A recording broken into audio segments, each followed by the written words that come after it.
I like this one, and what I'm going to do is I'll play the second one Thursday night and see of the two, because the second one, this one reminds me a lot of my first musical bed, my second musical bed, the one that I played last week that I've been playing for quite a while, not the very first one that I was doing when the show first began. This one reminds me of the second tune, the one that I was playing last week. The next one, Thursday night, is kind of offbeat. And it starts out with kind of a strange guitar riff. And then I want to sort of it's not a warning, but I just want to pre-advise you now. There are some words behind it. And I figured out what they're saying. And so next Thursday night, when I start the show, listen carefully to see if you can understand what the whispered voices are saying in the background. And then at the conclusion of this week, when I come back next week, I'd like you guys to tell me if you like song 1 or if you like song 2, and I'll play all 3 or all 4 of them. I have 4 intros for this stuff. So you gotta change things up every once in a while. Something occurred to me today that I had not anticipated, and I put it out in social media. Oh my God, I really had not anticipated this. But I'll tell you now. Tonight, I'm going to go over a big story about what the leftists want for you. And it should not surprise you that also I have a ton of happy stories. And I'm going to try to focus from now on to bring more happy stories. We'll get to the news. I've got news to get to tonight. But I want to also make sure that I include as many happy stories. Be just, hashtag because 2021. That's the way it goes, and that's what you guys want to do. That's what I would want to hear. So Alaskan says, okay, I don't see you in chat. Where are you? Sergeant Booker says, where are you? In witness protection, you aren't in chat. Well, I'm looking at me right there, and I see that I'm in chat, because I see me in chat. I see the Alaskan in chat. I mean SHR Media chat. Let me be specific.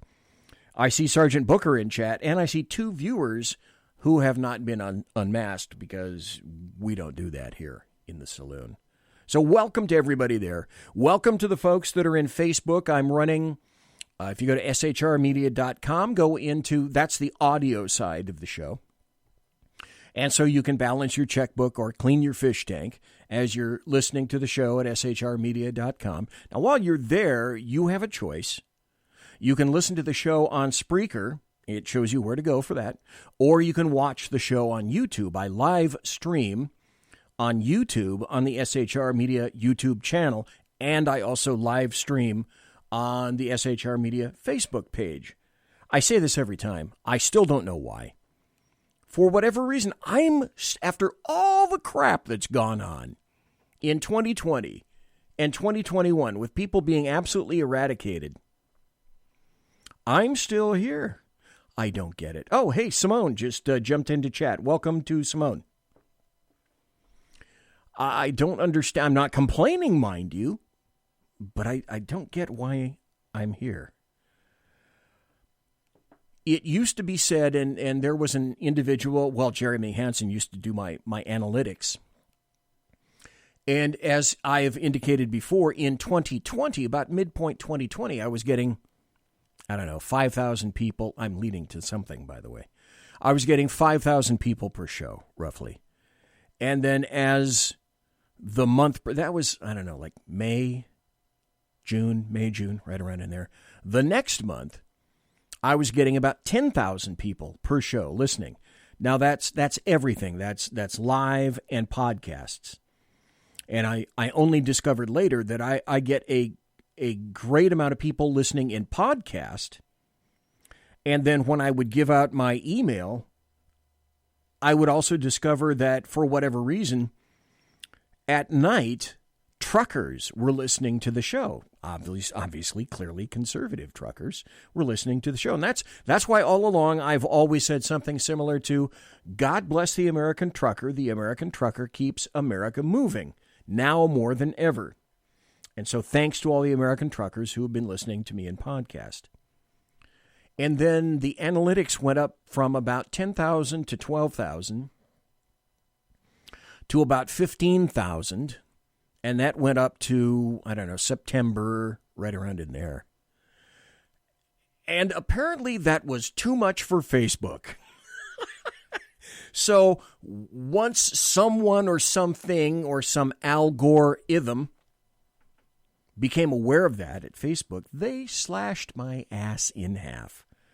And I used to get, I'd look at my analytics from Facebook specifically, and I went from a couple of thousand in Facebook down to like 100, 50, 20, 3.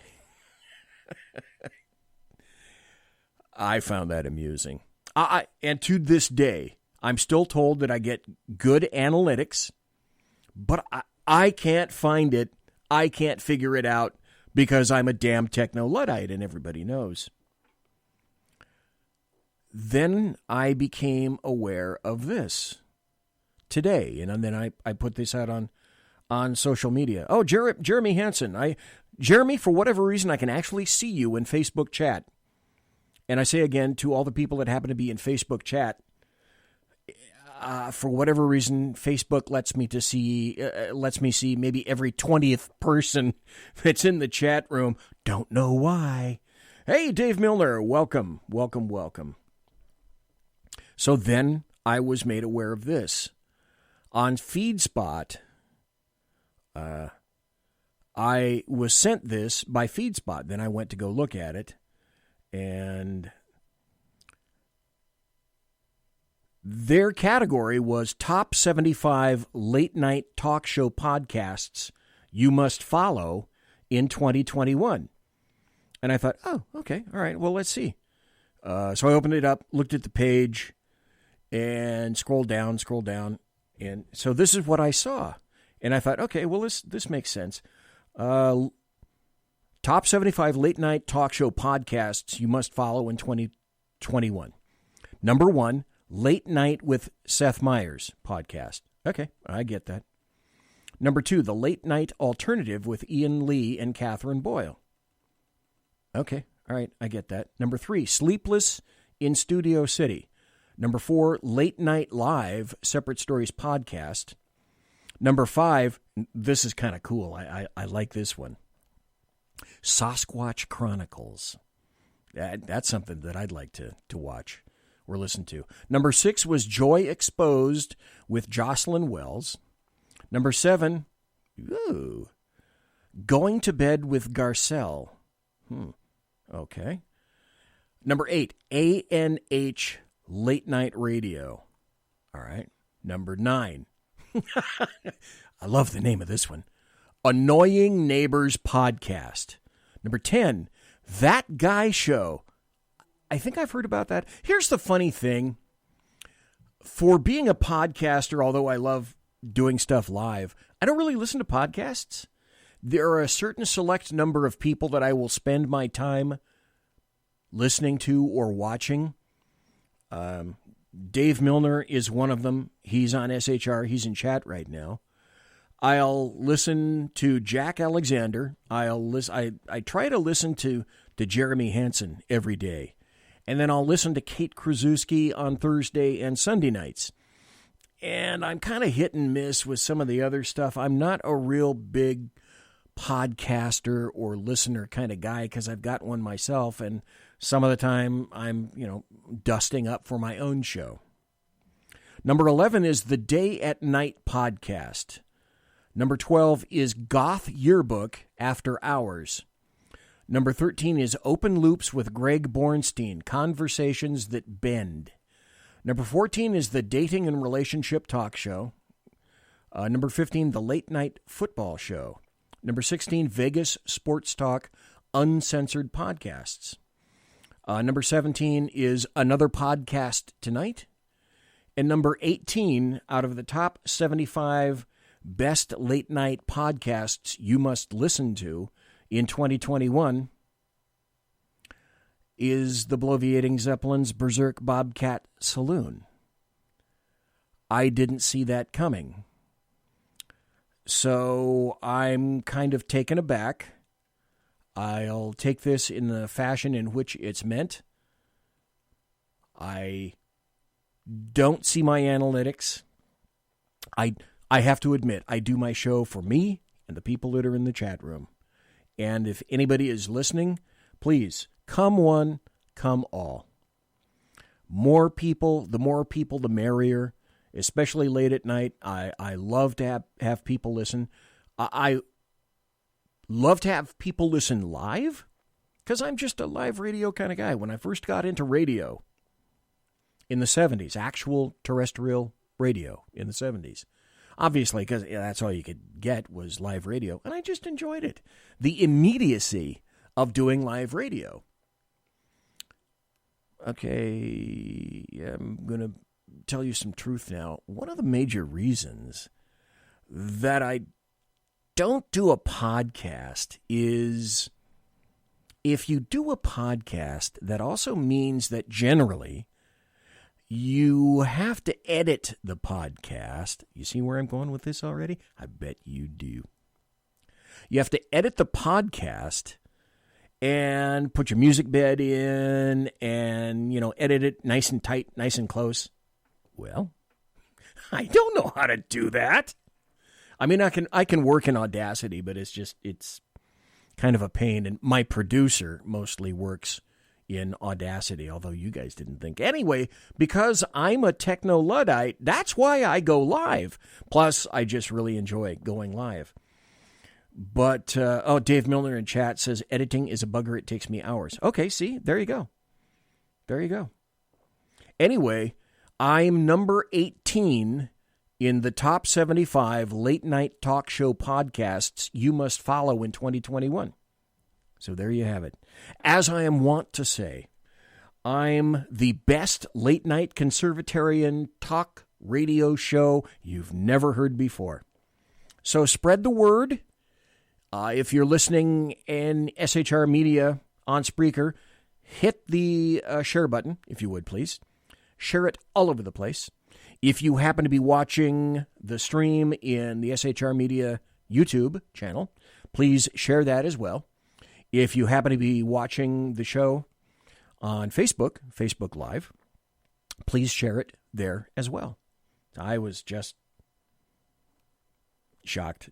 Dave Milner in SHR Media chat says, BZ is, as the old song said, 18 with a bullet. So thank you. I guess I am 18 with a bullet. Well, here's something, oh gosh. And then, of course, I lamented that I don't have a producer because I really don't have a producer. But it's been a little bit since I've done this. And after this, we will go to some news, some breaking news articles. And then we'll hit happy stories.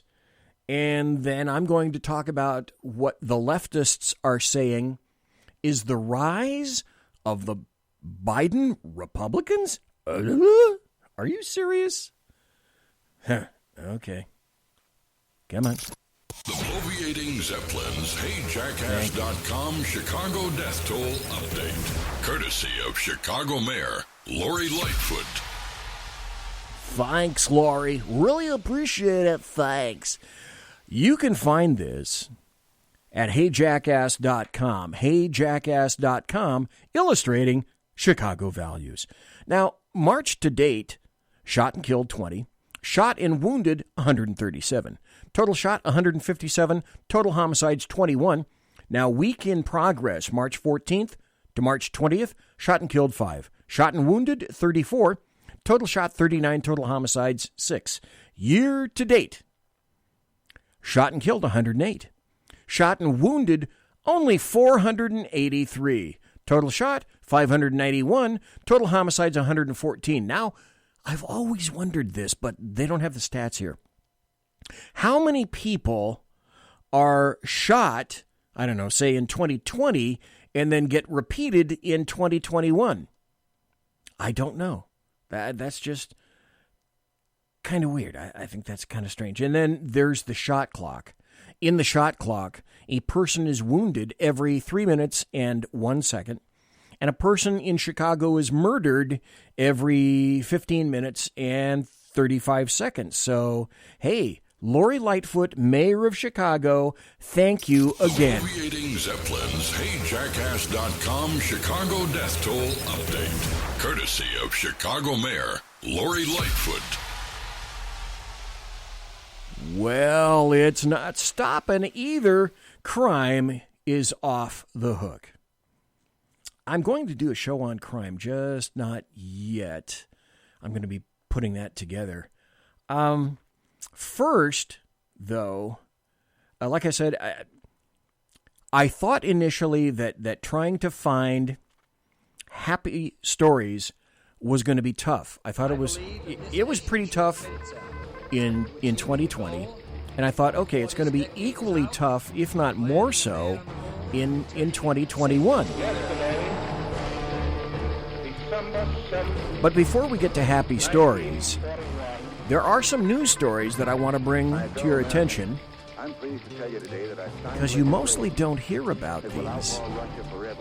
And I suspect that you come here to listen to be made aware of a lot of things. And that's why you listen to the show. So I've got about 5 or 6 stories that I want to bring to you. We'll do some happy stories. Some of them are really, really, really good happy stories. Stand by for news. This is a news story. This just came out. As I've said, and there's going to be a department all its own just for this once I get the leader made. If there was no such thing as leftist hypocrisy, there wouldn't be any hypocrisy at all on the planet. Here's a story came out today. No, I'm sorry, yesterday. From the Washington Examiner. And you won't hear this on the regular channels. The regular channels, I mean CNN, MSNBC, etc. Texas migrant facility at 730% capacity, with minors reportedly taking turns sleeping on floors. But according to the leftists, it was Trump who put children in cages, which is factually incorrect because it was Obama who built the cages in 2015 in which those children were placed. That's the standard Mark I, Model 1 photograph of kids behind the chain link fences. Well, Trump didn't do that. It was Obama who did that.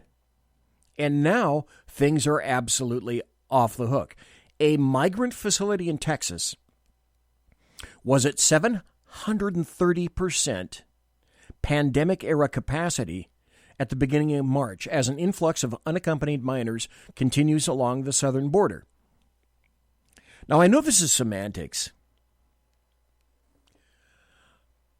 People are attempting to get Jen Psaki, who is the press person for Joe Biden, to say that this is a crisis. Well, it's beyond a crisis. It really is an actual emergency now. I may as well tell you about this. I'll get back to this story. The Biden administration and no one in it will say that this is a crisis. And they keep getting pushed to say it's a crisis because it's a damned crisis. But it's only a crisis if it's under a Republican administration. Well, it's not a crisis. It's not an emergency. Guess who got called in? FEMA got called in to go down to the border in Texas. And it's not an emergency and it's not a crisis. Hello? earth to leftists. FEMA is the Federal Emergency Management Administration. Emergency is part of the name. This is what the kids are sleeping on. Some of the boys said the conditions were so overcrowded, they had to take turns sleeping on the floor. The Customs and Border Protection holding facility in Donna, Texas, is designed for 250 migrants for pandemic-era capacity, but was holding more than 1,800 people.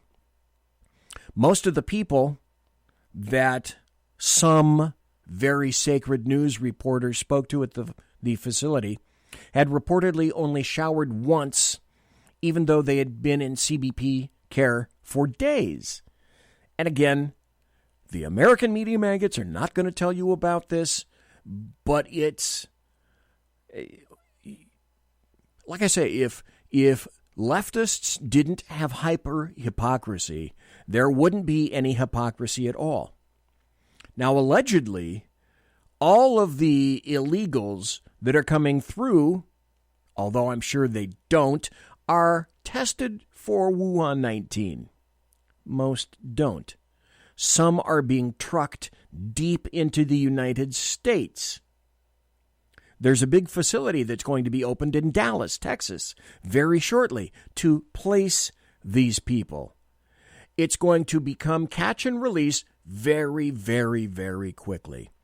And the people in Southern America, South America, are not going to stop.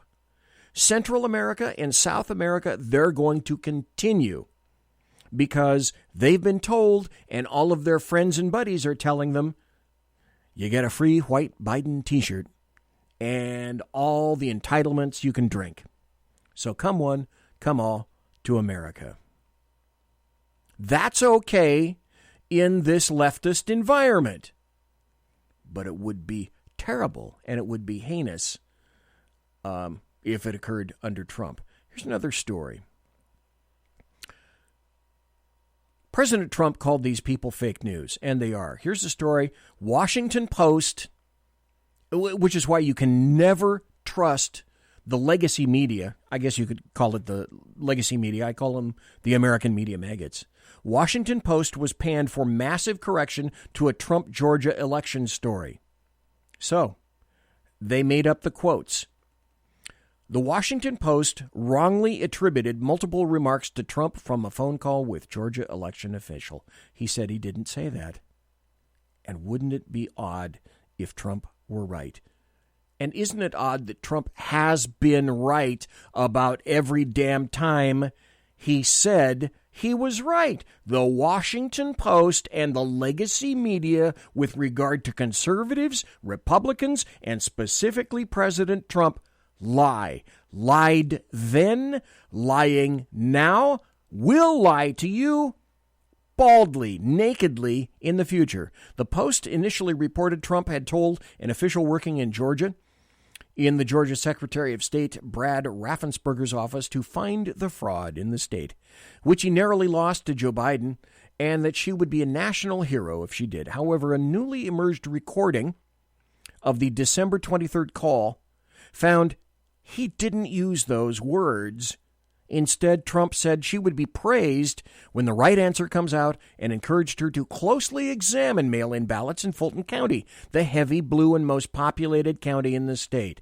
Read the rest of the story for yourself. They lied. Now, this could perhaps be put in the happy story category, and I'm going to take a break here in about 1 minute. As I indicate to you, and the reason that I want you to come and continue to listen to the show, all is not terrible, all is not over, all is not lost. Because you're starting to see a little bit of a trend. Now, next week, programming note. Thursday night, I'm going to have a coronavirus update. It's probably going to take the entire show, probably all of 2 hours. And maybe some overtime, because there is more incredible amounts of information regarding Wuhan 19 that everybody needs to know. And again, as with the legacy media and the American media maggots, you are being lied to every damn day. March 20th is supposed to be a day that America gets opened up. Well, I'll wait and see with that. I got to take a break. When we come back, the positive thing to say out of all of this that I was going to get to before I go to the break is I see some pushback. I see some pushback here, and I see some pushback on the horizon. So if being a conservative, you think all is lost, I would submit to you, no, it is not. Hang, stay in there, be resilient. More things are coming. I pretty much guarantee it. We'll be right back. Conservative media done right. You're listening to the SHR Media Network. Hey, are you guys listening? This is Shannon from Right Way with Shannon and Mike in the AM on SHR Media. I know you've been wondering where we are and what's been going on. Well, folks, that's right. We're back. So please join us 7 to 9 a.m. Monday through Thursday on SHR Media, on Spreaker, iHeartRadio, and Spotify, and Facebook Live at 11 a.m. on Right Way with Shannon and Mike in the AM at Facebook. You don't want to miss a minute. We've got lots of guests, lots of segments, and lots of interesting things. And let's face it, there's nowhere for you to go, so you might as well tune in. Again, Right Way with Shannon and Mike in the AM. We're back live on the air on SHR Media, 7 to 9 a.m. Monday through Thursday, audio and Facebook Live, audio and video. Yes, we are going to do video. Facebook Live, Right Way with Shannon and Mike in the AM. Hope to see you soon. Unleashed Jeremy Hansen, the most explosive pro-American podcast on the planet. Pro-MAGA, pro-Trump, pro-conservative. Come join the resistance. Fight for what really matters in America.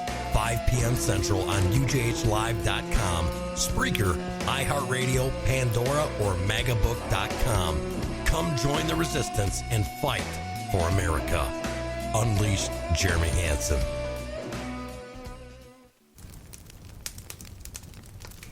Do you value yourself, your family, your friends? Want to know more about how to survive, thrive, and stay alive in these dynamic times? Listen to Around the Campfire with Kate, Thursday nights and Sunday nights at 8 p.m. Eastern, 5 p.m. Pacific, 7 p.m. Central, only on PSN TV. That's Around the Campfire with Kate. News that nobody in the MSM wants to report. Remember, train hard, train smart to survive, thrive, and stay alive. Conservative media done right. You're listening to the SHR Media Network. Ladies and gentlemen, boys and girls, children of all ages, thanks for listening to the Bloviating Zeppelin's Berserk Bobcat Saloon radio show. Live and direct from the SHR Media studios. The sumptuous, palatial, and resplendent SHR Media studios, where I am broadcasting about 2 miles away from the locus of evil on the entire left coast, the Bill Mill, the Capitol building, the belly of the beast at 10th and L Street downtown, the capital of California, always spelled with a K, in Sacramento. Yaphet Kotto passed away today. He was 81. I thought he was a great, great actor. I remember him for 2 things specifically, and I can tell you this off the top of my head, because I just enjoyed his work. I wish he had worked more. Maybe there's just a lot of things that I didn't find him or have access to. I remember him specifically for being one of the crew in the 1970 movie, the original Alien. I thought he was great in that. The other thing that I really appreciated him for was the NBC series Homicide: Life on the Street. And I particularly enjoyed that because at that time in the 80s and then up until the 90s, I was in Homicide, and I enjoyed that series. And he played Lieutenant Al Giardello in that show. I think he did a hell of a job. Now, I'm finding out, let me mention this as well. Jack Alexander, who I had on the show last Thursday, he also is not doing well physically at this point. If you go to the Jack Alexander show, I think it's jackalexanderexperiment.com, he has the equivalent of a GoFundMe page there. And I would recommend that you go there, and or the Jack Alexander Experiment has a Facebook page. And if you feel like donating, I would highly recommend that you donate to Jack. Jack is not having a great time right now. He's enduring a medical issue right now. Now, in the chat room, Mary Brockman, Dave Milner is saying that Mary is having an issue. Mary used to be here in the Saloon all the time. She's a semi-producer and chat room manager for Ken McClelton for TECN, the Exceptional Conservative Network. And she's been around podcasts for a long time. Everybody loves Mary. Everybody knows who Mary is in those areas. And apparently, according to Dave, Mary is struggling with cancer, and it's reaching a bad stage 2. So I don't know if she has a GoFundMe page or anything of that nature. But if you would, if you can pop something over to Jack Alexander, that would be appreciated. And if you can send some prayers to Jack Alexander and also send some prayers to Mary Brockman, that would most definitely be appreciated as well. Now, I was talking about hypocrisy.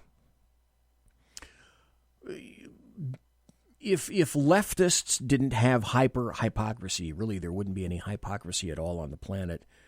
This is a story that just came out not long ago, flashback. Remember January 6th when the U.S. Capitol was stormed with people brandishing firearms all over the place? Except the FBI related that they didn't find one firearm, and of all the people they arrested, they didn't find one firearm. They did a search of the guy, some guy's car. He had a firearm in the car, but that was nowhere near the Capitol. So on January 6th, and this as well, it is my opinion that whoever the agent was of the U.S. Capitol Police who shot, I believe her name was Leslie Babbitt, and killed her as she was coming through a window, I believe that, in my opinion, is a murder. But you're not hearing anything about that, are you? You're not hearing anything about the investigation. For 2 reasons. She was white, and also because she was a Trump supporter. So her life doesn't mean a damn thing. The other thing that is being covered up is U.S. Capitol Police Officer Brian Sicknick, who died that day. Although you can't see the autopsy, all you can know is that he apparently wasn't killed by a fire extinguisher, which was the legacy media, American media maggot theme for at least a week. And 2 people apparently were arrested because of it. But no murder charges have been filed against them. And you're not finding out any of this information. Now, where's the hue and cry over that? I don't hear it. But because the Democrats, leftists, and American media maggots control the propaganda arm of the Democrat Party, that is to say the American media maggots, you're not going to hear that. But with regard to January 6th, anybody remember when leftists and Democrats praised all the anti-Kavanaugh rioters and the protesters who took over the Capitol Hill building in 2018? There were far-left, massive leftist, communist, socialist protesters who were there to let their voices be heard over the appointment of Justice Brett Kavanaugh to the U.S. Supreme Court over the Hart Senate Office Building atrium on Capitol Hill on October 4th, 2018. Leftists on Twitter praised all of them. Not so much now. I find that very interesting as well. Now, I've said it before and I'll say it again. Here's another story that just came in not too terribly long ago. Been wanting to get to this. The FBI, no fidelity, no bravery, seized congressional cell phone records related to the Capitol attack. And I don't believe they went to get a warrant for that. No fidelity, no bravery, no integrity. I've said it all over social media. It pains me to say this because I actually did work for the FBI for a while. If you're ever braced by the FBI, these days, they are not my FBI. The first word out of your mouth should be attorney. From that point on, shut the fuck up. Because if you are conservative or conservative-leaning or have supported Trump, as far as they and almost everyone in D.C., 50% in the House, a little over 50% in the House, 50% in the Senate, and the speakership, as far as they're concerned, you're a white supremacist, terrorist, extremist. Shut it. No talking to the FBI. Within hours of the storming of the Capitol on January 6th, the FBI began securing thousands of phone and electronic records connected to people at the scene of the rioting, including some related to members of Congress, raising potentially thorny legal issues, using special emergency powers and other measures. That's funny, I don't see the word warrant in here. The FBI has collected reams of private cell phone data and communications that go beyond the videos that rioters shared widely on social media, according to two sources with knowledge of that collection effort. This is from theintercept.com. In the hours and days after the riot, the FBI relied in some cases on emergency orders that do not require court authorization. There you go. In order to quickly secure actual communications from people who were identified at the crime scene, investigators have also relied on data dumps from cell phone towers in the area to provide a map of who was there, allowing them to trace call records, but not content, from the phones. And while they were there, they just decided that, oh, shucky darn. Well, we collected some stuff from Congress critters as well. 2020 and 2021 has been the year of gaslighting. You must ask yourself, and I'm going to probably next Tuesday. I have not been able to get a hold of Kurt Schlichter. He's been really, really busy these days. He's appearing on a lot of shows. I'm not giving him up.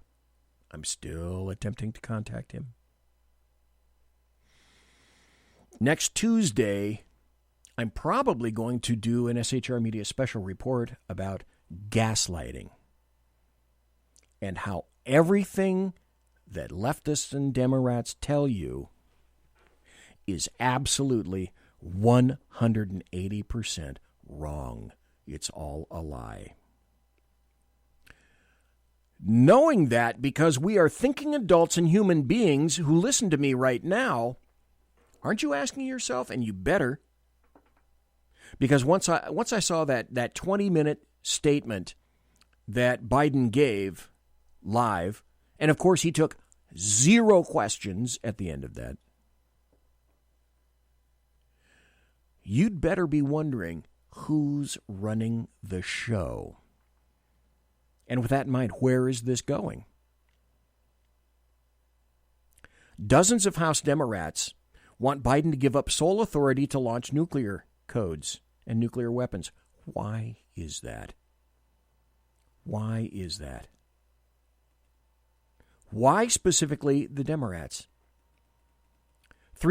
36 House Democrats signed a letter earlier asking President Biden to renounce his sole authority to launch nuclear weapons, according to reports. Now, let's go back a little bit. Yeah. Take that in context in which it's meant. Jack Alexander is in chat. Welcome.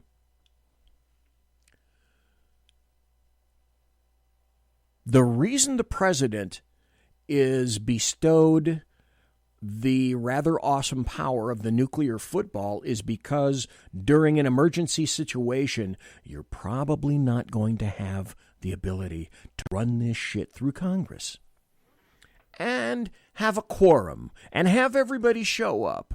And Pennsylvania, how do you weigh in? That won't fly when potentially the missiles are flying. And yet they want to take that away from Biden. Well, the other completely unaddressed question that no one is asking because everyone is in the tank, the legacy media and the American media maggots, is, okay, you take that away from Biden, who are you going to give it to? You're going to give it to Cammie? Well, apparently not. They want to bestow it to Congress. That's not how that functions. Then there's also this story that a lot of people buried the lead, LEDE. Vice President Kamala Harris takes foreign calls on behalf of Biden. Vice President Kamala Harris held her second call with a foreign leader, speaking with French President Emmanuel Macron. I almost pronounced that right. Emmanuel Macron. Macron. Emmanuel Macron. After a talk earlier this year with Canadian Prime Minister Justin Trudeau, as well as with the World Health Organization Director General Tedros. The calls boost the vice president's role in diplomacy. Why? You better ask yourself that question as well. Then, anybody remember this article? Because I keep everything. Because when I saw those recent stories in 2021, this harkened me back to an article back in October. This was from rollcall.com. Why is Pelosi suddenly talking about the 25th Amendment? The Speaker backs a Raskin bill to set up a nonpartisan commission to determine a president's fitness. And it's not about Trump. Why would Nancy Pelosi, Speaker, unveil legislation less than 1 month, which she did before Election Day, to establish a commission under the 25th Amendment to determine the president's fitness for holding office? Do you see this going somewhere? 'Cause I do. Now, I am conflicted about this. McConnell is the broken clock. And I've said before that I'm not voting for the Republican Party again. But of course, as everybody knows and has been regaled everywhere, the Democrats want to eliminate the filibuster. Biden himself said, well, we ought to get back to the point of the filibuster where you stand up on the stage in front of everybody and just keep yammering. And once they stop, screw it, you hold a vote. So today, however, this story came out. Senate Minority Leader Mitch McConnell warned the Democrat majority against eliminating the filibuster. Speaking on the Senate floor today, Tuesday, he said nobody serving in the chamber can even begin to imagine what a scorched earth Senate would look like.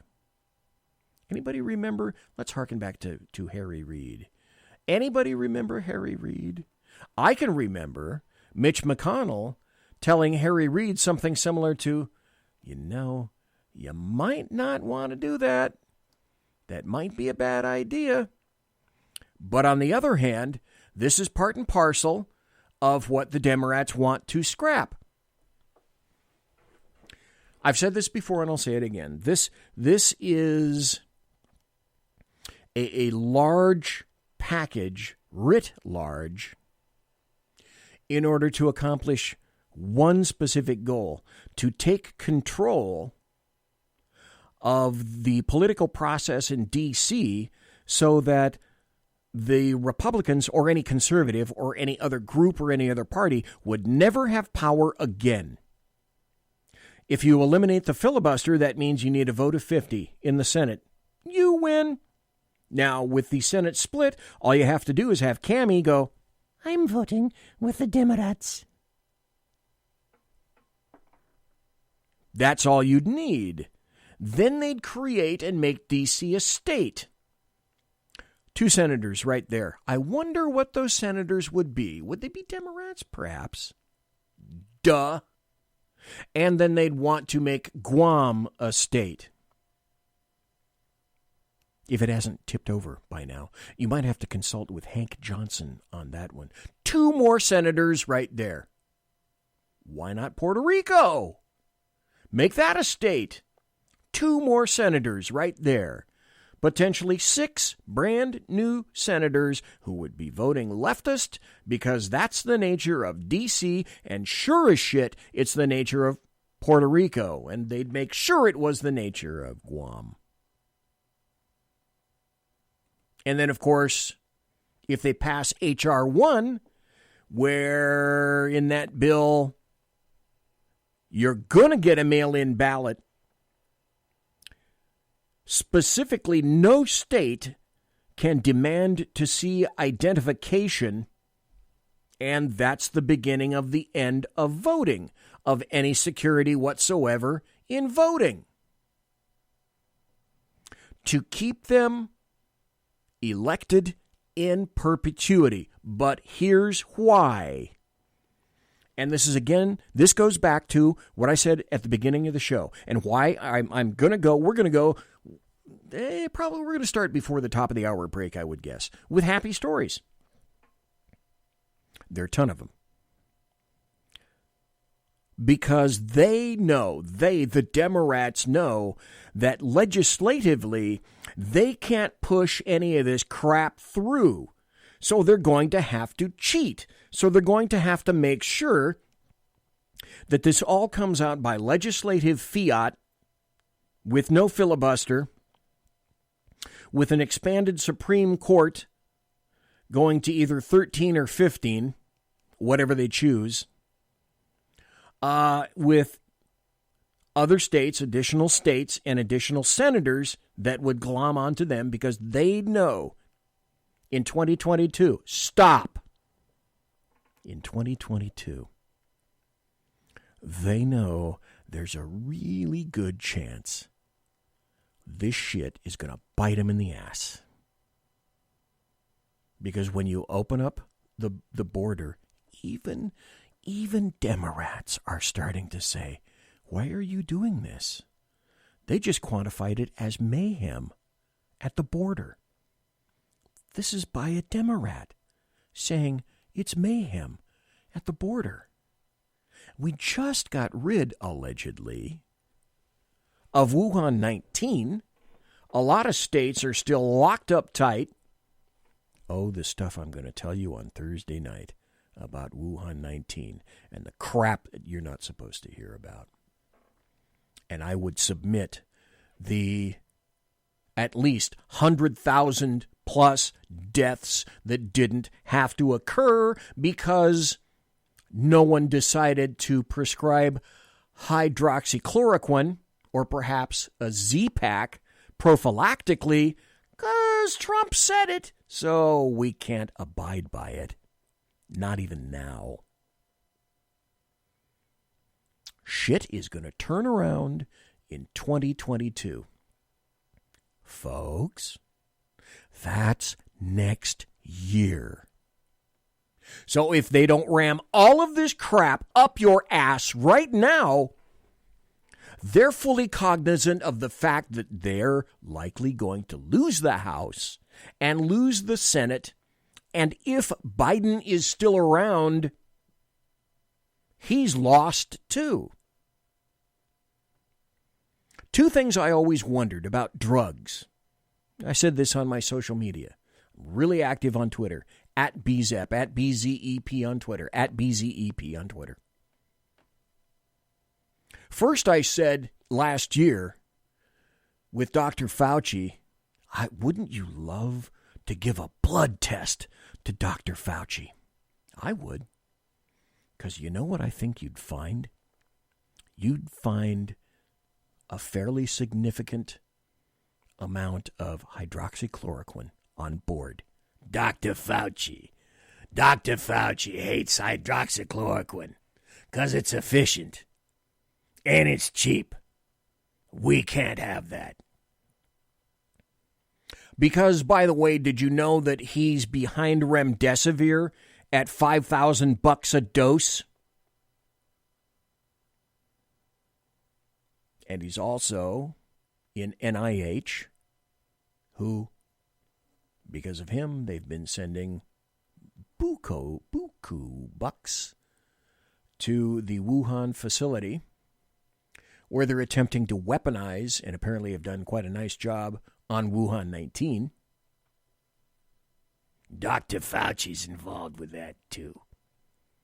So I am sure, I betcha, that he's got hydroxychloroquine on board right now. Now, when you saw Biden give a semi-cogent but crappy speech, and then he turned 180 and walked away, no questions whatsoever, because he doesn't do that. He doesn't do extemporaneous. I also wondered, just like with the debates, I wondered, what drugs are coursing through him right now? Is it meth? Is it some kind of a drug that amps him up for a while and then he'll sleep for, 10, 12 hours? He goes to bed at 7 o'clock. You can't outwork Trump. And apparently you can't outsleep Biden. I'll bet you dollars to donuts there's hydroxychloroquine on board Dr. Fauci. And I'll bet you when it's necessary that with another individual who needed to be juiced now and then for politics,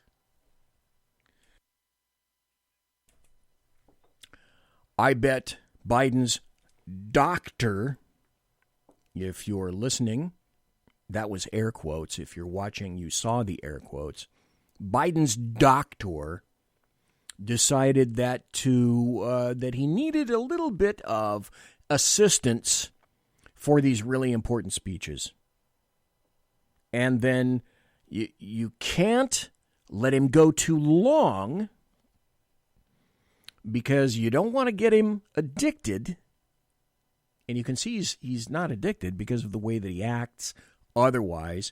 But that's another reason why they won't let Biden speak. He can't take questions.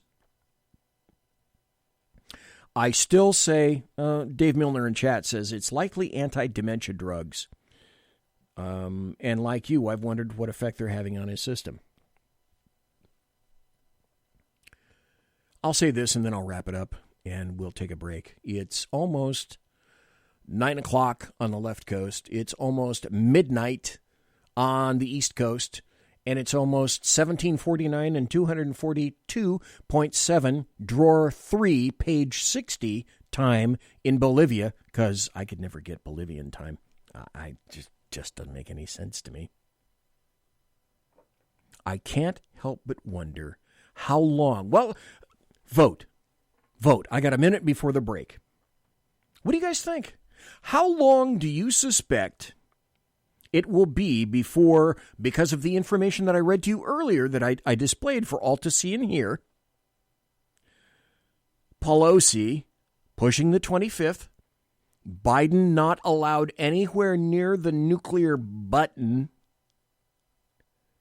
To me, that sounds like a crisis. Not on the border, but a crisis in confidence. That is a crisis in confidence of Biden, of the President of the United States, and they all want to tell you that you're nuts for thinking it. You cannot think it. It's evil. It's wrong. And they're saying, don't believe your lying eyes. It stinks. Smell test. Conservative media done right. You're listening to the SHR Media Network. It is he that is me, bringing perspective from across the sea. Join me, Jack Alexander, 4 days a week for the Jack Alexander Experiment podcast, as I take a unique outsider's look at the news and issues affecting life and liberty here in the USA. I'll show you what the mainstream media refuses to. Politics, border security, defense, healthcare, travel, nothing is off limits. Catch the Jack Alexander Experiment podcast each Monday to Thursday on Facebook, YouTube, and everywhere good podcasts can be found. Also, check out the website, www.jackalexanderexperiment.com. It's your business diva here, Melanie Collette. I am inviting you to a front row seat as I discuss some of the most intriguing details of wealth and finance with today's movers and shakers in the world of business. Listen in and discover financial truths on a global, domestic, and household scale.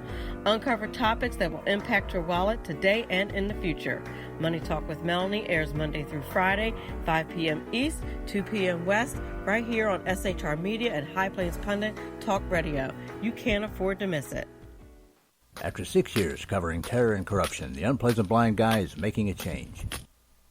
I'm Dave Milner. Join me on Spreaker and YouTube through SHR Media and on the Western Free Radio Network as I team up with Jeff Mitchell, host of the English Defense Elite radio show on blogtalkradio.com. Check show pages for airtimes. It's the Unpleasant Blind Guy. On EDL Radio. There's no surrender, ever. Because truth is not always pleasant. Conservative media done right. You're listening to the SHR Media Network. And we're back. I'm back. He, she, and it are back. Baby got back. I should have played that. Damn, it just came into my brain. Thanks. That was the first hour. That was the first damn hour of the show. In the can already. OMG. Well, when I'm having fun, it all goes very quickly. I'm going to be talking to you about some really good stuff. That is to say, some happy stories. But because it's the Saloon, I also have to tell you. This is BZ's final hour. Step up. Last call for alcohol. So from there, why don't we do this? Let's go to... It's time for happy stories and good times. This falls under Schadenfreude. I think this occurred this past Sunday, if I'm not mistaken. Grammy ratings fall to all-time low, setting off alarm for Oscars. Oh, wait. If the Grammys aren't getting good ratings, then I guess they're saying the Oscars won't get good ratings as well? Okay. Tell for me, folks, if you will, kindly, pretty please, tell me your favorite movie of 2020. Go. Okay, go ahead and tell me your favorite movie of 2021 so far. Go. Yeah, so I don't think the Oscars are going to end up going all that well. Here's another good story. This just came out yesterday. This is from Colorado. Boulder gun. My son of a gun. My computer went down. Okay, there we go. In Colorado, the Boulder gun and magazine ban was struck down by a Colorado court. Now, you and I both know that either by executive fiat or executive order, Cammie has said, and Biden has said, they're coming for your guns. The corollary of that is people like Biden and Obama are the best salesmen for firearms in the entire nation of the U.S. Nobody sells guns like a leftist. And the other thing is, as I've said before, one of the reasons you're experiencing an ammo shortage right now is for two reasons. The CEO of Hornady has said that there is hoarding and they can't keep up with demand. Now, because I was a range master, I also can tell you this. Factories producing ammo, commercial ammunition, generally run a line at a time. And so because of military needs, for example, they may run 223, 5.56 for the military. They may run 308, 7.62 for the military. They might run 9mm for the military. And those people with whom they have contracts get first hit, so to speak. So the demand, because of the explosion in firearms, because of what leftists have said, and now they're just telling you directly to your face, we're coming for your guns. If you're looking for ammo, it's going to be a while. My guess is going to be at least until next year before you're going to start to see ammo back on the shelves. If the rest of the stuff, who knows what can happen between now and 2022. But that's why you don't see ammo on the shelves. And when people see, I don't know, a box of 22 or whatever, they're going to buy it. And they're going to buy whatever is there. 2 boxes, 3 boxes, 4 boxes, 5 boxes. Hoarding. That's why.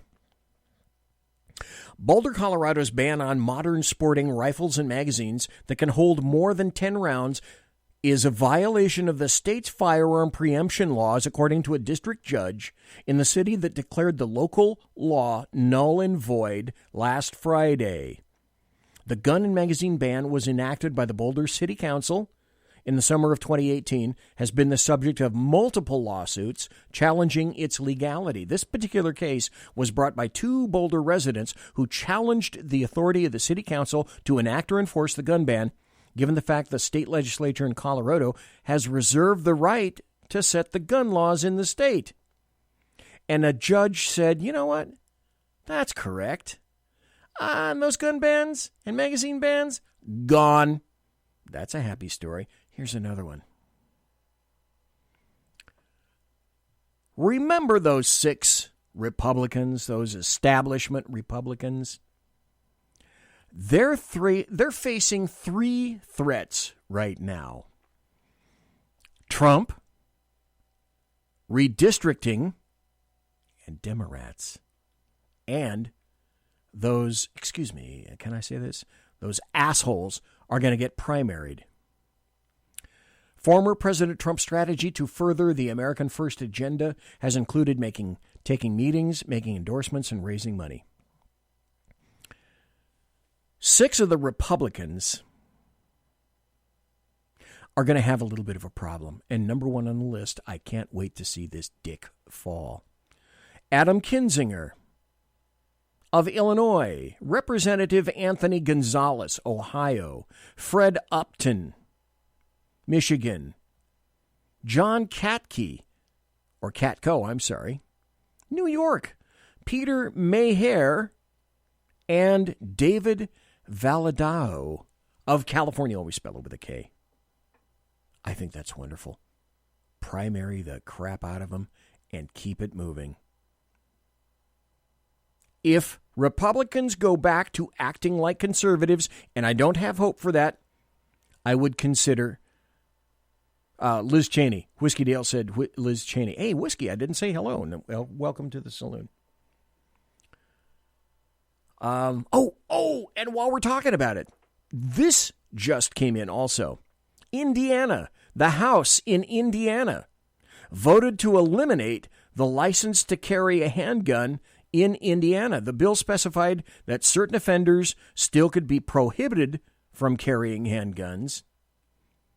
But the Indiana House itself said essentially they eliminated the license to carry a handgun in the state, a temporary victory, at least, for supporters of the Second Amendment. House Bill 1369 passed the House by 65-31.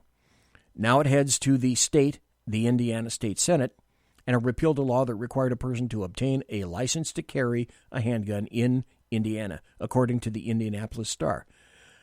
You're going to have to correct me if I'm wrong, but I think at this point there are 31 states that now don't require a license to carry.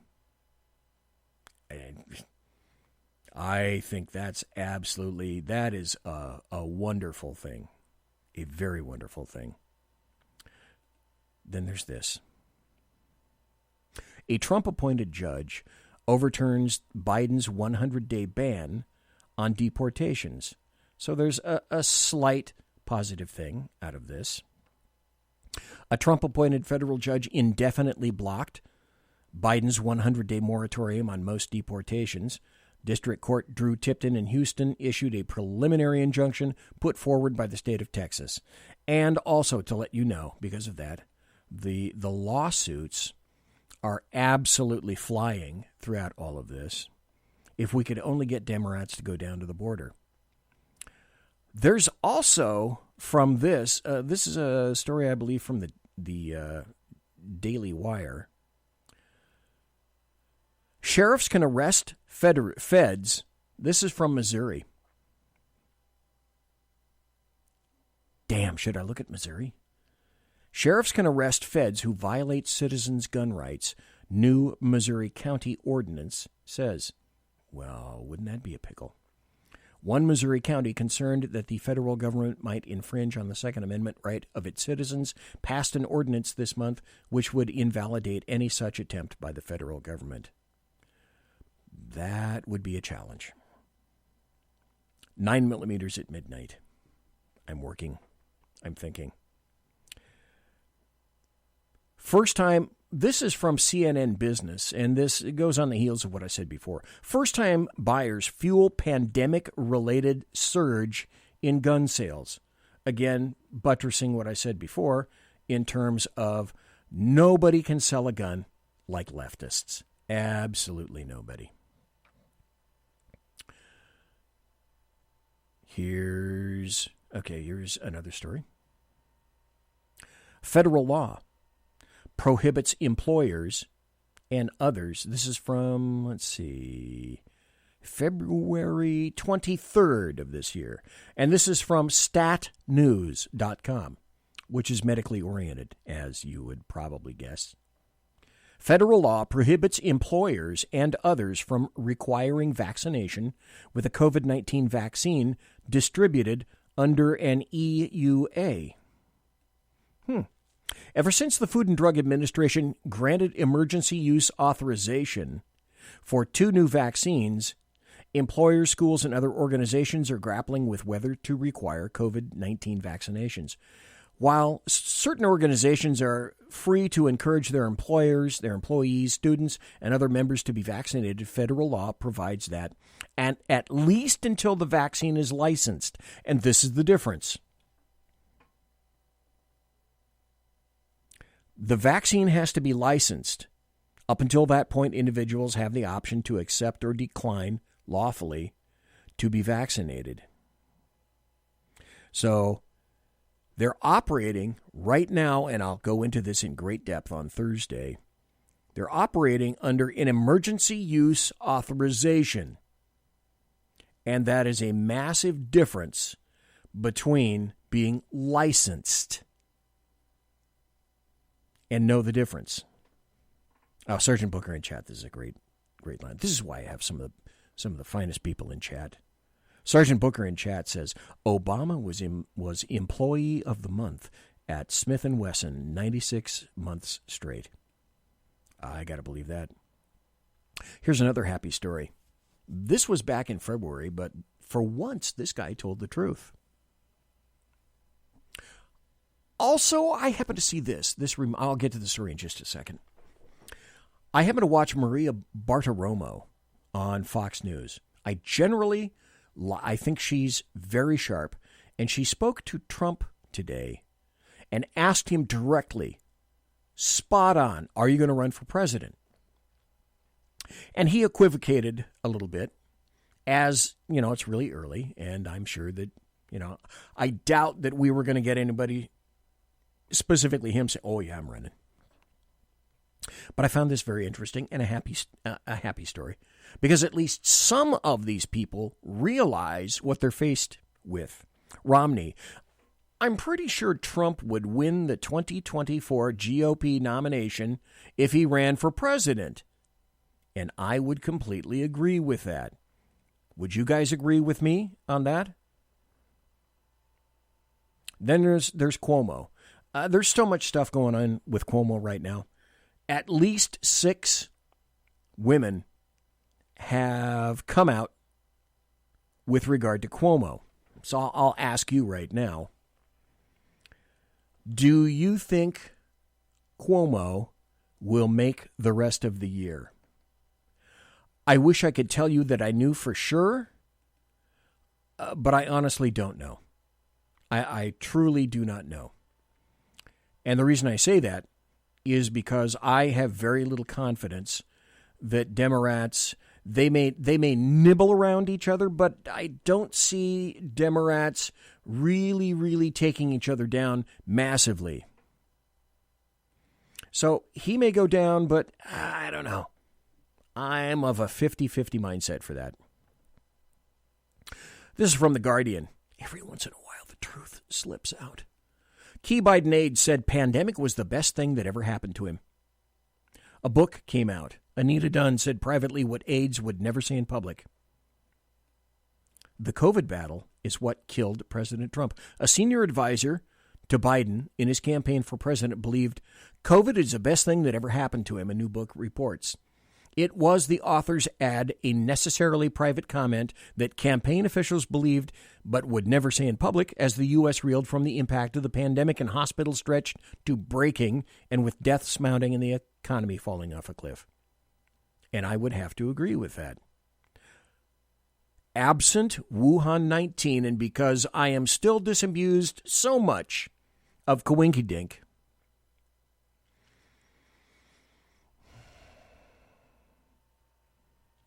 I believe, well, Pompeo said, essentially, I saw him in a story about 2 nights ago, and said to someone whose name I don't remember at this point right now, essentially, our best intelligence is such that it came directly from Wuhan, from China, from that building.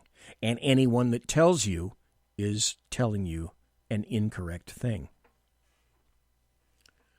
If you remember, either very early this year or late last year, anybody remember when Tucker Carlson had the female Chinese virologist on his show? And this story died so damn fast. But on 2 separate shows, same gal, same Chinese virologist, said on 2 separate occasions that she said China purposely released the coronavirus. And if you go back, because I don't believe in coincidence, now, I'm not sure that China was completely congruent with D.C. politicians, but they knew that they would benefit if they got Trump out. And Trump was out. I can guarantee you right now, the only reason that Trump is not here is because of the Wuhan 19 pandemic.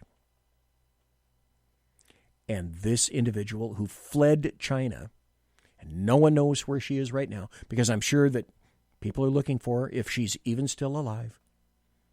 That story even was buried by Tucker Carlson after twice. And we never heard about it again. But again, coincidence. I don't believe in it anymore. Here's another happy story. And you can't believe this to be true, or you're bad. Governor Ron DeSantis had the right coronavirus response. But the media won't tell you that.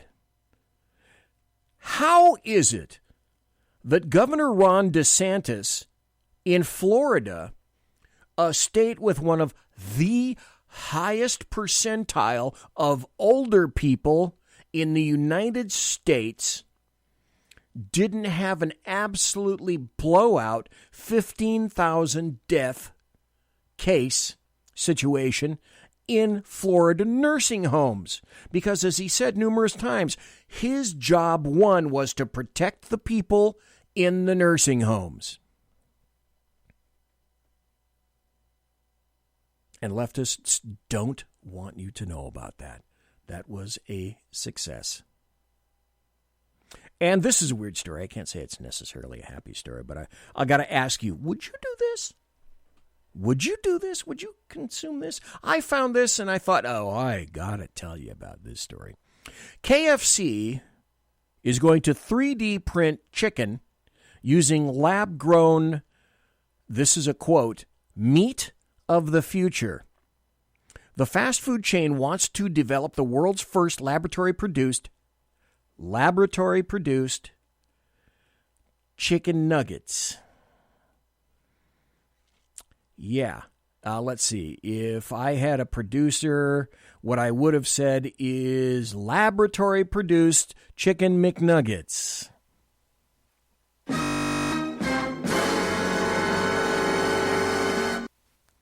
Yeah. But I don't have a producer, and that's not what you heard.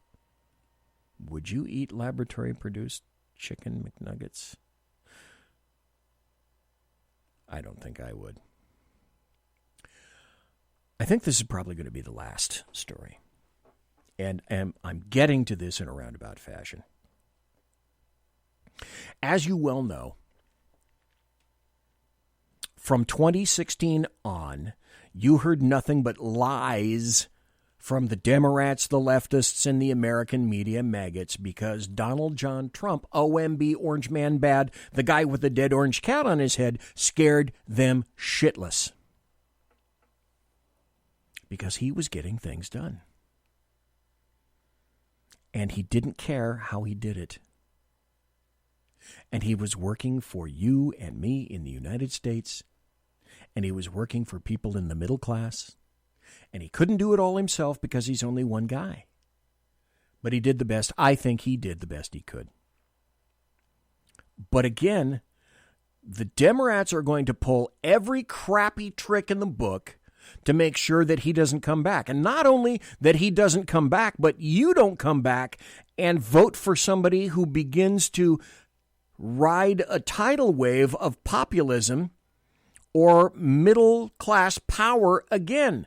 Representative Maxine Waters. Trump will try to take over legislatures, little towns, and cities. And again, that's their fear. Representative Maxine Waters said she wants former President Trump to be convicted by the Senate and prevented from holding public office again, warning that he will be attempting to take over legislatures, little towns, and cities to reclaim power if he isn't stopped. It wasn't about January 6th. It was about ensuring that he was powerless. This is where I want to go into this. I saw this story. This is from Politico.com. Occasionally, a good story will mistakenly go through Politico. And I will sometimes use a story that I absolutely don't believe in to illustrate to you, this is how, once you understand how your enemy thinks, which means you have to read your enemy, you have to read their books, their publications, you have to understand what they're thinking, what they're saying, and what they want and where they want to go. Here's a story that came out in Politico, and the story is called The Rise of the Biden Republicans. Now, number one, stop. That headline, even of itself, before I even get into the damn story, the story is 12 pages. But even before I get into the bulk of the story, the body of the story itself, the headline is a lie. Well, are there Biden Republicans? Sure there are.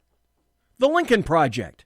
Oh, all the pedophiles that were associated with the Lincoln Project, with whom Democrats, Bill Kristol, all of his ridiculous ilk, contributed millions of dollars to that to make sure you never get a Trump-like individual again, because it's about loss of power and loss of face. But just this headline, you have to understand, is false in and of itself. Don't believe it. But you have to understand, this is how they're thinking, this is how they're writing, so that you understand and can throw up necessary political blockades and or otherwise, because it's a naked power grab. This is by a guy named Zach Stanton in Politico. And I will be commenting as we go. By the way, if you're interested, the phone line is open at 575-208-4481, 575-208-4481. I'm going to do a little bit of reading from this article at the bottom of the hour. I'll take about a 2-minute break, and we'll come back and wrap up the rest of the show. There are unwritten rules that dictate how American politics work. Stop. That's what people in D.C. hated, and that's what they despised about Trump.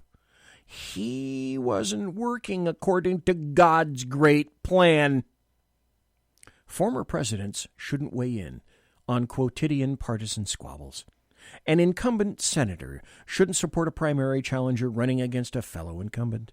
If you're an elected official, avoid directly comparing yourself to Abraham Lincoln. Show some humility and instruct surrogates to do that on your behalf. Never try to correct a middle schooler spelling the word potato. And if you want to take the pulse of white middle America, go to its de facto national capital, Macomb County, Michigan. Any people from Michigan in the chat room? Facebook chat? SHR Media chat? YouTube chat? Every 4 years, as if driven by mainspring presidents, those aspiring to be presidents and the reporters who cover them return to the blue-collar Detroit suburbs to try out their messages and make sense of what's happening in Middle America. Presidents will visit the community college campus in Warren, where President Ronald Reagan famously declared, "I'm a former Democrat, and I have to say I didn't leave my party left me." True in very many aspects. And where President Barack Obama announced his ill-fated American Graduation Initiative, a planned $12 billion investment in community colleges. Oh, speaking of $1.9 trillion, you guys did know that already that wasn't enough. Of that $1.9 trillion which was passed by the House, signed by the Senate, and then signed by Biden, 9% of that went to direct COVID-related affairs. 91% of it was leftist bullshit. And a lot of it, billions with a B, of dollars went to leftist enclaves. Did you know, by the way, that that bill, that $1.9 trillion porculus, pulled their portion, pulled the entire leftist city of San Francisco out of debt? That was the point. And did you know that they're already talking about another stimulus? 'Cause fuck it. Hashtag because printing presses. I'm going to get screwed. I hope you don't. We're going to take a break. You already see gas prices are climbing. They're already for something in California, always spell it with a K. You noticed already that food prices are climbing. Go to Costco. Everything in Costco is climbing. Go to some place that isn't a leftist blue enclave. Housing prices are going to explode. The same crap occurred in the early 80s. My first house was laboring under 20% interest. You want inflation? If you're relatively young in your 40s, oh, you don't know what inflation is. My former girlfriend wanted to buy a car. Her credit wasn't all that good. And she paid 35% interest on that car. Can you say inflation? I knew you could. Conservative media done right. You're listening to the SHR Media Network. Southern Sense is conservative talk with Annie, the radio chick you bellows as host, and C.S. Bennett co-host. Informative, fun, irreverent, and politically incorrect. You never know where they'll go, but you'll love the journey. Annie is a top conservative host on Top Talk Radio and features some of the finest guests packed with important politicians and newsmakers. Listen every Friday, 3 to 6 p.m. Eastern, noon to 3 Pacific, on the SHR Media Network. Remember, Southern Sense is common sense. Hey, are you guys listening? This is Shannon from Right Way with Shannon and Mike in the AM on SHR Media. I know you've been wondering where we are and what's been going on. Well, folks, that's right. We're back. So please join us 7 to 9 a.m. Monday through Thursday on SHR Media, on Spreaker, iHeartRadio, and Spotify, and Facebook Live at 11 a.m. on Right Way with Shannon and Mike in the AM at Facebook. You don't want to miss a minute. We've got lots of guests, lots of segments, and lots of interesting things. And let's face it, there's nowhere for you to go, so you might as well tune in. Again, Right Way with Shannon and Mike in the AM. We're back live on the air on SHR Media, 7 to 9 a.m. Monday through Thursday, audio and Facebook Live, audio and video. Yes, we are going to do video. Facebook Live, Right Way with Shannon and Mike in the AM. Hope to see you soon. Conservative media done right. You're listening to the SHR Media Network. And this is the... I'm looking at the clock. It's about the final 27 minutes of the show. A programming note. I'll be back this Thursday night, and it's going to be an SHR Media special report, basically a coronavirus update, with lots of audio, lots of video, updating information that you may not be aware of, and how, again, as I indicate, if there weren't such a thing as leftist hyper-hypocrisy, there wouldn't be any hypocrisy at all. I'm reading an article from Politico by a guy named Zach Stanton that's talking about the rise of the Biden Republicans. So, after convening some focus groups, an individual named Greenberg coined a term for these voters. He called them Reagan Democrats, and a theory of the case. In these voters' eyes, the leaders who were supposed to fight for them seemed to care more about the blacks in Detroit and the protesters on campus. They seemed to care more about equal rights and abortion than about mortgage payments and crime. Greenberg later wrote, "The old politics has failed them. What they really want is a new political contract and the freedom to dream the American dream again.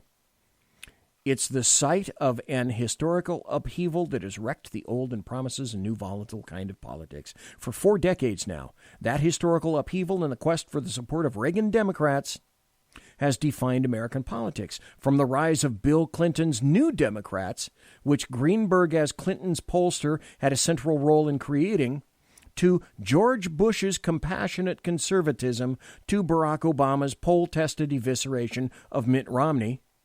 Because Mitt Romney, by the way, if you didn't know, was not convinced, he wasn't completely sold that he wanted to be president. Do you remember the story of Mitt Romney? Or his son talking to Mitt Romney, saying, I talked to Dad, and he wasn't completely convinced that he really wanted to be president. Comma, this is BZ adding this, comma, asshole.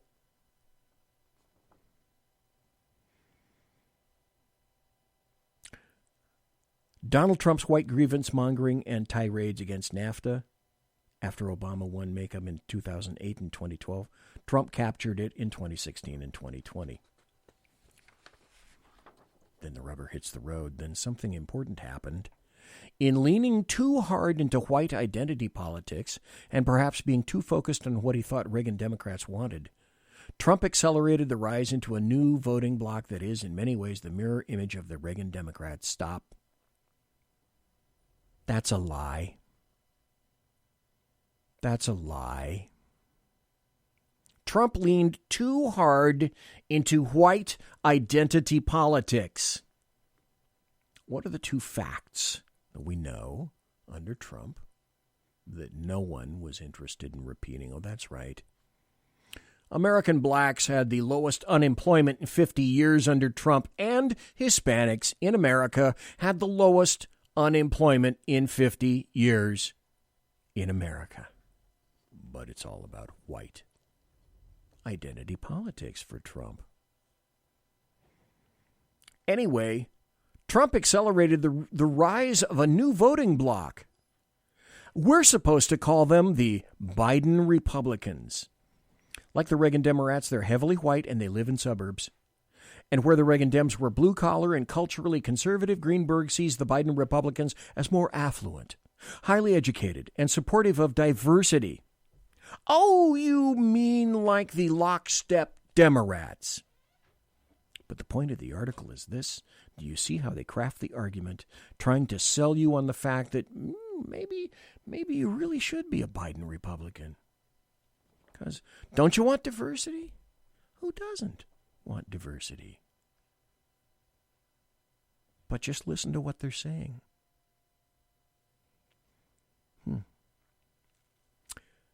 But the people that they're saying are Biden Republicans are more affluent, more highly educated, and supportive of diversity.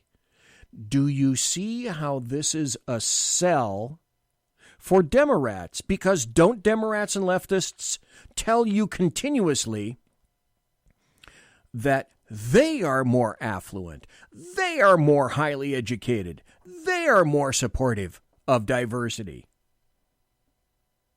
So they're trying to make you think that this massive flood, air quotes, flood that's occurring is, hashtag because diversity.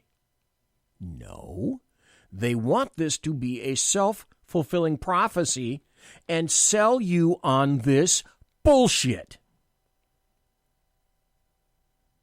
They don't consider themselves Democrats, at least not yet. Oh, let me back up a little bit. Historically, they've identified with the Republican Party as their political home. But the leaders who were supposed to fight for them seem to care more about white grievance and keeping out immigrants. No. Do you see the lies? They believe in borders, language, and culture of the United States. Seem to care more about social issues and owning the libs than about child care payments and college tuition. Child care payments. Two-parent families have those issues. It's not the government's responsibility to pay your child care and college tuition. Ever listen to Mike Rowe on the Discovery Channel talk about jobs, dirty jobs, jobs that don't require a college education? My little nieces, my two nieces and my nephew are perfect examples of this. One of them kind of pulled themselves up. But they're illustrative of take on a massive college tuition in intramural underwater basket weaving, and with the $50,000 to $100,000, $150,000 debt that you take from that, well, you're still pulling the little handle that goes at Starbucks. But nobody was there to tell you that you don't need a college education if you want to take on a craft. Because what will never stop? Well, vehicles and cars will always need mechanics. There will always be a need for plumbers. There will always be a need for contractors. There will always be a need for electricians. There will always be a need for HVAC individuals, craftsmen. And so unless you go to a law school or some kind of esteemed location in the Northeast of the United States, smart young people have decided to go into the trades.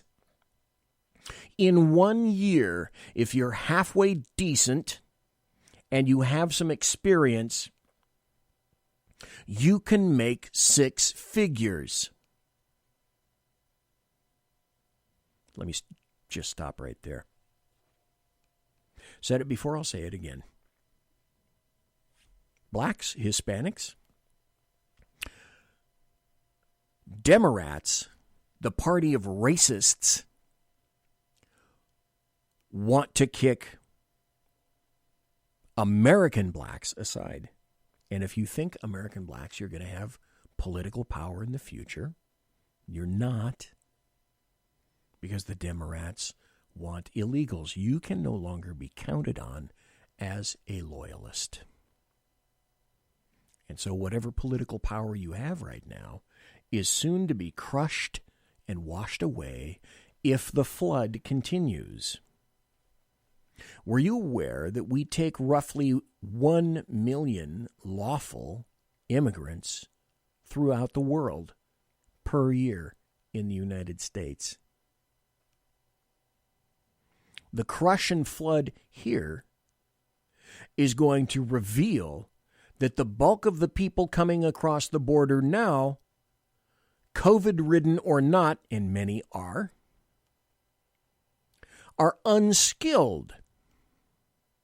And so with that $15 an hour minimum wage, those minimum wage jobs are disappearing, which is the only thing that the bulk of the people that are illegals coming across our border can do or accomplish. Unless they go to college, and you should pay for that. So we're creating an entirely new illegal strata of individuals who, because they don't speak the lingo, will live in enclaves. And they will be utilized, again, as slaves by the Democrat Party. Slaves for votes. And the Republicans like slaves because they like the H-1B visa people coming in because cheap labor is great stuff. And I'm sure you've heard any number of tales about H-1B people coming in. And, of course, the American has to train the new H-1B person working for a lesser wage his job that he's vacating. Oh, this is going to be so fine. As long as you remember that the Democrats are better than you are, and the Biden Republicans are better than you are. Now, with the support of Biden Republicans shored up, at least for the time being, Joe Biden is embarking on an audacious gambit that's gone largely unnoticed, but if successful, could kneecap national Republicans for a decade. Well, stop. The Republicans are doing that themselves. Recapturing the support of the Reagan Democrats.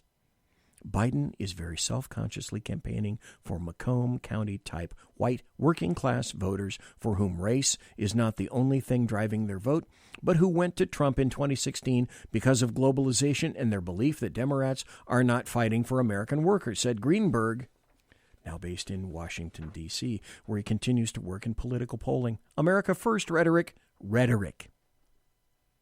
Placing your country first is now rhetoric. America First rhetoric was a part of Biden's campaign. It's still part of Build Back Better. Build Back Better. Oh, you could translate that, because I speak leftist, to Cloward Piven better. Look it up. And that puts Republicans in a strategically difficult position. Why? Because the author wrote that. That's why. And wants you to believe it. Don't. You have this battle kind of in the mainstream between Reagan Democrats who voted for Reagan, came back to vote for Bill Clinton. Some voted for Obama, and a whole new set of voters brought in by Trump, says Greenberg. In both 2016 and 2020, Trump brought in new voters, people animated by white nationalism and racial resentment. Loving your country is white nationalism. Racial resentment? I guess this fucker never heard of Blexit. Or he never heard of walk away. Or he never recognized Trump's achievements. You see how this has to be continuously linked to white supremacist terrorist extremists like you and me. And then the Gaups respond. The guilty, overeducated white people respond. White nationalism and racial resentment. Well, that's the motivation, isn't it? No. But it is because he wrote it. It's right here. And whose overwhelming motivation is a deep worry that black people and immigrants will control the country. Let me be blunt, because that's why you're here. I don't give a fuck about people's paint jobs. I learned that phrase, paint job, from Lonnie Poindexter. And that's why he and I are such good friends, because we're conservatives. And immigrants will control the country. Let me say this again, because this kicks me up to 210 over 190. Illegals. Illegals. The reason the trend continued was because Cubans in Florida who went through the proper processes were pissed off, and other Mexicans who went through and other Southern America, Central America people who went through the process of coming to America legally, they are equally despising illegals. So lawful immigrants, zero problem. Frequently, they're even more embracing of America than a bulk of Americans. Lily Tang Williams being one. You've heard her story here before twice. So illegal immigrants, racial resentment, and a deep worry that black people and immigrants will control the country. No, I just want conservatives and common sense people who believe in the U.S. Constitution, the Bill of Rights, due process, and the rule of law. I couldn't care less what color you are if you believe in those things. But leftists will never say that that's the motivation. They're voting straight-ticket Republican to save the country. No, I'm voting conservative to save the country from leftists. In 1 month, you can see what's occurred already to America. By courting these votes, Republicans risk pushing the Biden Republicans further into the Democrat side of the ledger. Because they wanted to. That's why this fuckstick wrote the story in the first place. Another option, of course, is to try and keep these new Trump voters active, which could be a major political gamble, especially when Trump isn't on the ballot, and to try to run up margins with the Reagan Democrats. One big problem with that, Joe Biden. Biden lacks the cosmopolitan appeal of Obama. Well, he's a gaffmeister for one, and in the past had been relatively entertaining. But to Reagan Democrats, that's a feature, not a bug. Obama was pro-globalization and believed we benefited from it. And Obama, stop. Didn't Obama said, and those jobs ain't coming back? Bullshit alert. They did. Didn't they? You're never going to hear about that. He would have been embarrassed to go see a company that was bringing back jobs to build in America. He would have been embarrassed to highlight that, but Biden will. It's Trump's economic populism without Trump's dog sees a squirrel message discipline. Trump voters, a large portion of them, want a welfare state that is dependable for working people. I'll read that again. Trump voters, a large portion of them, you, me, you guys want a welfare state that's dependable for working people. And Biden's $1.9 trillion COVID relief package could make a tangible difference in their lives. No, it only made a 9% difference in a couple of people's lives. 91% went to leftist bullshit. Do the Reagan Democrats stick with non-Trump Republicans if Biden's Democrats deliver reopened schools? Do you see the lies? Biden's Democrats deliver reopened schools. Did you see today there's another school district suing not to open, the teachers union suing not to open? Delivering reopened schools? That shit ain't going to happen. Deliver a strong economy? If you call hyperinflation strong, a huge investment in infrastructure, print money, print money, print money, print money. And a $3,600 per child benefit to families on top of a $1,400 stimulus check. My money. For Republicans, Greenberg sees a reality not unlike the ones Democrats faced when he first decamped to Macomb County. They're going to have to lose a few elections before they can be a new dynamic within the Republican Party, just as the Democrats lost a lot of national elections before Bill Clinton was able to change the party. How exactly might this all play out? To sort through it, Politico magazine spoke with Greenberg this week.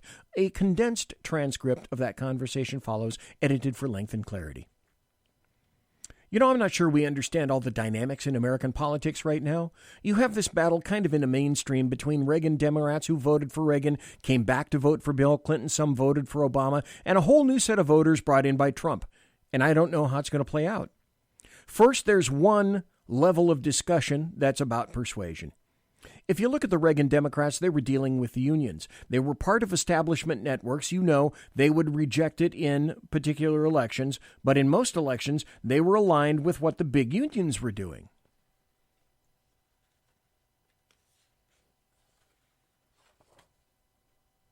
Who just got fucked over?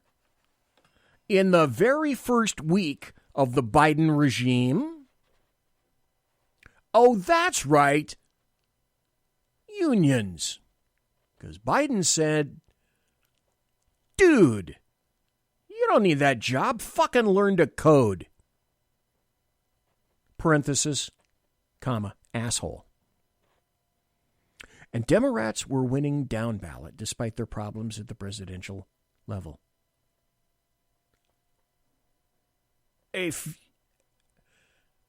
If you can't see this for the lie, Democrats were expecting to whoop ass in the House.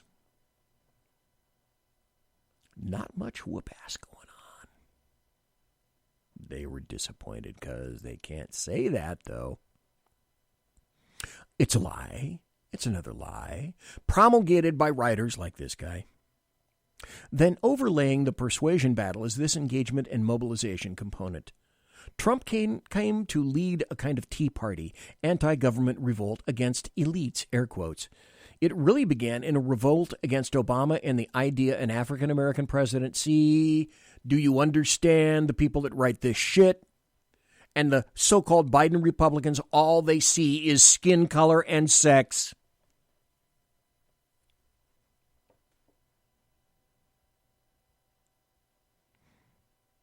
There was a revolt against Obama and the idea an African-American president and his coalition was going to govern forever as demographic trends accelerated, and we became a younger, more diverse, more immigrant nation.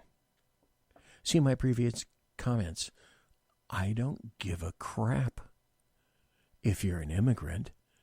or your paint job if you're here legally. Trump challenged that assumption and produced huge turnout in 2016 by people who had not voted before. True. But what did we know even before the election in 2016? Obama and his cohort, ably abetted by the CIA, the NSA, and the FBI via Jimmy the Leak Comey, were working in concert to bring down Trump from within. It was a soft coup. I said that in 2015 and every year subsequent. It was a soft coup against a presidential nominee. It was a soft coup against a president-elect, and it was a soft coup against a sitting president ably abetted by Obama, Barack Hussein Obama. And if you don't think he knew exactly what was going on, you're not giving Barack Obama credit for being smart. Obama is not stupid, just really disappointed as of November 6th, 2016. But that kind of reversed in a series of historic elections. The 2018 midterms had the highest turnout in the history of midterms, brought out more college-educated voters, suburban college-educated voters, not so much white working-class voters, and Democrats had a good year. And then the election of 2020 had virtually the highest turnout since William McKinney and the populist era, just a huge increase. Well, that's the end of this story. There's a lot more, and I'm not going to go into it. But in terms of turnout, we Republicans could have held the Senate if you didn't have Q dickweeds like Powell and Lynn Wood tell people in Georgia to stay at home. That doesn't make any difference. Just stay at home. Guess what? They did. And so whatever power the Republicans had was relinquished by 2 votes. And a racist one and a white guy who's about as intelligent as a flagpole. They won. Thanks for staying home, Georgia Republicans. You did what you were told by fucksticks. Way to go.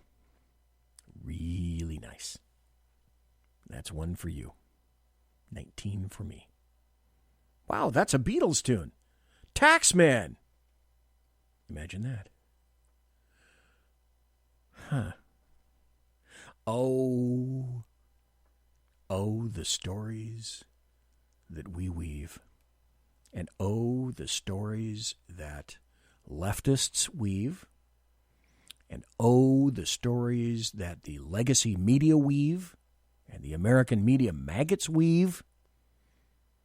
Oh, those stories. We had a story just yesterday of the Washington Post lying their ass off. Because if you don't know by now, that's their job. Monsieur has unlocked.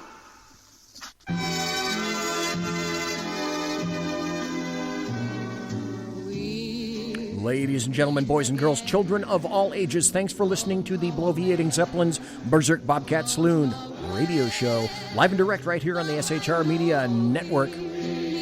If you want to contact me, you'll find me on Twitter at BZEP at BZEP. Promotional consideration is by the Lockheed Martin Skunk Works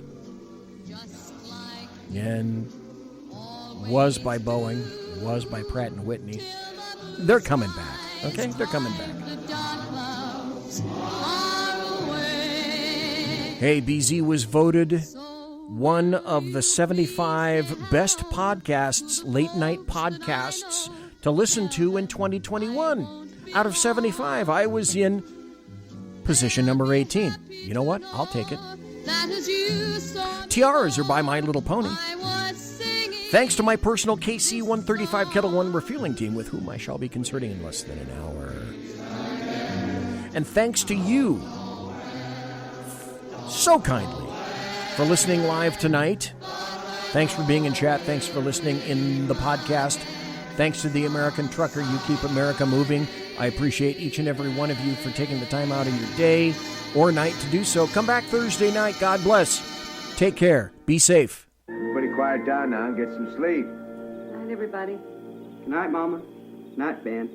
Good night, everyone. Good night, Mama. Good night, Daddy. Good night, children. Good night, Daddy. Good night, Elizabeth. Good night, John Boy. Good night, Jim Bob. Good night, Jim Bob. Good night, Jim Bob. What's going on? I was asleep. What's everybody doing? Good night, Jim Bob. Go to sleep.